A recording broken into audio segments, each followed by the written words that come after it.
one of the meal plans that they have is Create Your Plate. And what that is if you picture the plate in front of you and you cut it in half, and then you cut one of those halves in half again, the half of your plate that is the largest should consist of non-starchy vegetables, like broccoli and carrots. The other quarter should have your entree, which is the protein, and the other quarter can have those starchy products, like whether it's rice or potatoes or anything like that. So that's one plan. Another one is carbohydrate counting. And as I mentioned before, all these different foods that have carbohydrates, well, there's a certain amount of carbohydrates per serving. And you would take that into consideration and actually count the number of carbohydrates at each meal on each day, and you would consume a certain number of carbohydrates that was right for you. A third meal plan is the food pyramid, and that's based on the Food Guide Pyramid and the exchanges there. And their website is absolutely wonderful. They have recipes, and they also actually have an 800 number. It's a toll-free number, and it's 1-800-DIABETES. So it's easy to remember. Very easy to remember, and all of this information is free. So if you actually call that toll-free number, you get a live person. They can accommodate whether you speak English or Spanish. That's right. And you can actually, if you need more individualized guidance for your diet, you can actually be referred to a registered dietitian or a certified diabetes educator. That's fantastic. I'm going to make sure that after the show we have that listed at the end of the show for anybody who wants that information, so they can be able to write it down. Excellent resource. Now, in regard to heart disease, we know that that's the #1 killer of Americans. So what should a person with heart disease focus on in his or her diet? Well, the American diet is a recipe for heart disease. You know, we consume food that is high in saturated fat, cholesterol, salt, and sugar.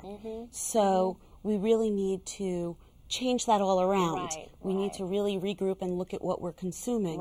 And someone that has heart disease needs to restrict or limit foods that are high in saturated fat and cholesterol.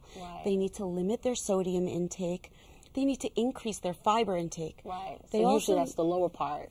And so many Americans do not consume enough fiber. They also need to limit their alcohol consumption. And exercise is a very important part of that as well. And I guess all of that attributes back to preventing obesity. Yes, that of course correlates back. Absolutely, and you really need to make sure that you're not consuming too many calories, which is why you want to restrict things that have added sugars and a lot of the fat, because they are so calorically dense and can contribute to obesity, which is a risk factor for heart disease. That kind of goes into the next question, which was why is increasing fiber so important in regard to heart disease? Sure. Well, let me start by saying Americans should consume 20 to 35 grams of total fiber in their day, and of those grams of fiber, 5 to 10 grams should be soluble fiber. And there are two different types of fiber. There's soluble and insoluble. And soluble fiber actually lowers your serum cholesterol in your body, which may in fact decrease our risk for heart disease. Insoluble fiber helps to keep our gastrointestinal tract healthy, and it helps to keep us full longer, so that we would avoid overeating, which could help to prevent obesity.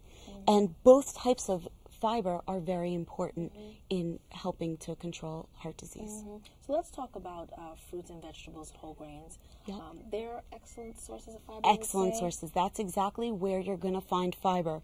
Fresh fruits and vegetables and anything that's whole grain. You want to make sure you check the food label to see that it does say whole grain. And unfortunately, Americans don't consume enough fiber. So we're not eating. Increase that a little bit. Exactly. Okay. And when you increase, do you have to do anything else? Absolutely.